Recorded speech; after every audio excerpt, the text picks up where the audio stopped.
We are back, and Gene, when we cut away, there was a thought on my mind that I've got to ask you before we move too far away from where we started. We've established that there is a good body of evidence out there that indicates that the pyramids and the Sphinx, the whole Giza Plateau, predates the Egyptians by a long time.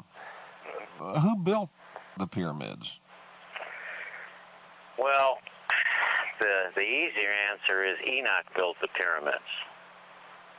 You know, the pillar, like you said, you mentioned the gentleman who wrote the book, The Pillars of Enoch.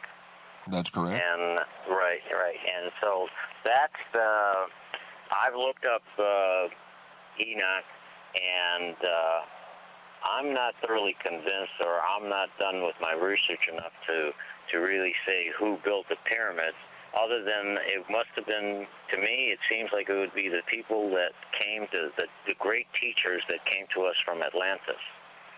And there's another, there's a whole other, the Druids, this gentleman by the name of Michael Tessarian believes that civilization was, even the pyramids were built by the Aryans. And he's taking it. I love the guy, and he's got some great work done and stuff like that. But I think he's taken it a little too far in that way. But he may be on the right track insofar as, if you were an Atlantean, where was the first place you would land if you were looking for land coming from Atlantis, saying it was in the Atlantic? Would it be Spain or North Africa or Ireland? That would be the first land that you would hit from Atlantis going eastward. So yeah. What I propose, because there is on every great monument, there's another monument built on top of it. On top of Stonehenge was Woodhenge, and on top of Woodhenge there was something else, a circle that was built there before. And it's said that on the pyramid, there's a pyramid underneath the pyramid. Really? Yeah, that mirrors it. That's built, and it's built on a sacred site that was even older than that as well. And even and this goes on and on throughout history, the Church of St. Sophia in Constantinople, I don't know if you've been there, but it was built on a pagan site that predates, goes back to the Sumerian and ancient Persian times. So a lot of these, one of the most, just to mention real quick, on the other side of the world, this I found real fascinating.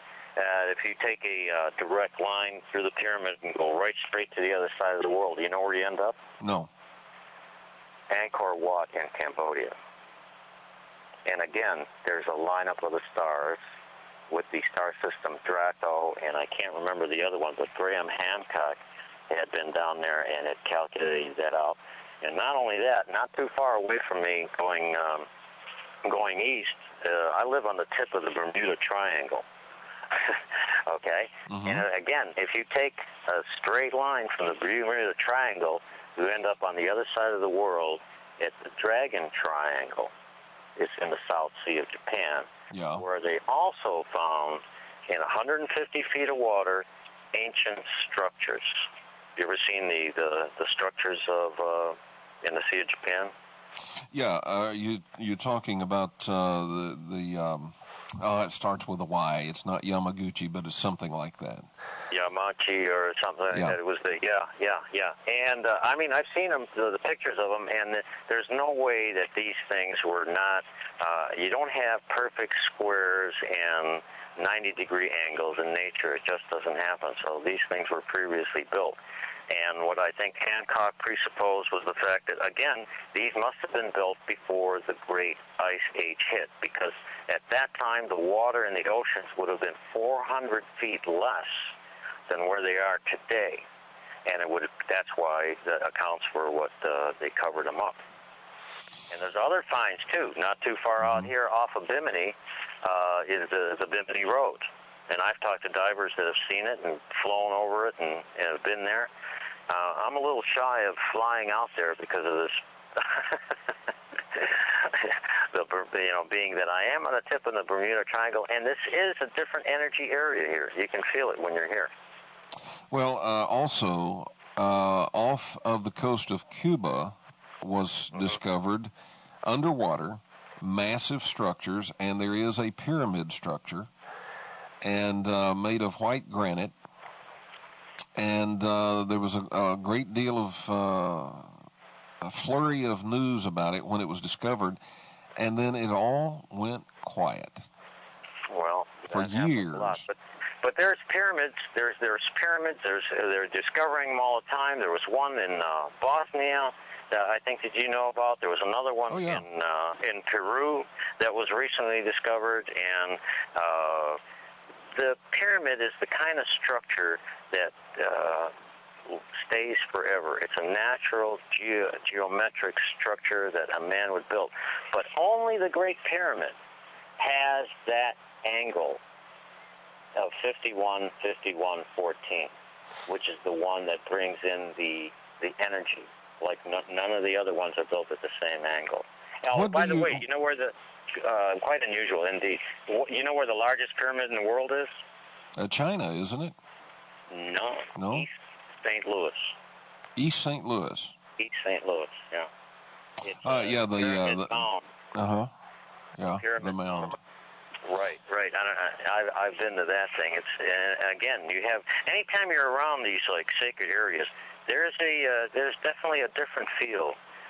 You kind of wonder sometimes if you're still on the planet or have you moved to another time zone, or there's something there, but you have to experience it for yourself. We have 4 minutes until our top of the hour break, so let me pose a question, and you'll have, I hope, sufficient time to get into it. If not, we'll address it when we come back. All right. But this energy that you talk about at the Great Pyramid, what's the purpose of it drawing that energy in and then projecting it out into space, straight up into space? What is the purpose for that happening? Well, I would say that there's a few purposes to it. One, it would be a signal that we're here. Another one would be that it's holding like I said before, it's helping to hold the planet and guide these energies where you need certain weights and certain formations in the right area so that the Earth stays together, and the ley lines and the powers that surround us all, that help our very existence, maintain a certain function at a certain frequency. In other words, I believe that why do we have all these pyramids around the world? It's because they're being used as somewhat of a tuning fork to keep the energy and the ley lines and to keep us going in the right path. So these pyramids then are sort of controlling the energies that it takes for the Earth to be the Earth we know. Right. Not only just beacons, but also kind of like with magnets that are drawing. When you line a certain number of magnets together, you get certain lines of force. You know, like you've seen it on the, okay. So what they're doing is they're making that force energy throughout the entire world. We exist within a certain frequency.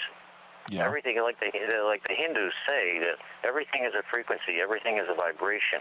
And what I've uncovered back in college is what is known to be today as the Schumann frequency, SCHUMAN, the Schumann resonance. And what that has to do with is the energy level at the hertz at which we exist at. And back in 1968, 69, we was at 7 hertz. And right now we're supposedly just above 12 hertz somewhere, which means that a 24-hour time period in 1968 would be 16 hours today because of this time compression as we move towards the center of our galaxy in 2012. So there is something else going on there. That blows my mind, and we are going to have to talk about that when we come back, because that also coincides with, and I will tell you, that I'm not a religious person, but I read a lot of religious texts. Okay. And that does coincide with something that is said in the book of Revelation, and I want to get your thoughts on that. But I tried to read the book of Revelation, and I found it most befuddling. I couldn't understand it. I still can't understand it. It's very difficult. We have to take a break. All right, we'll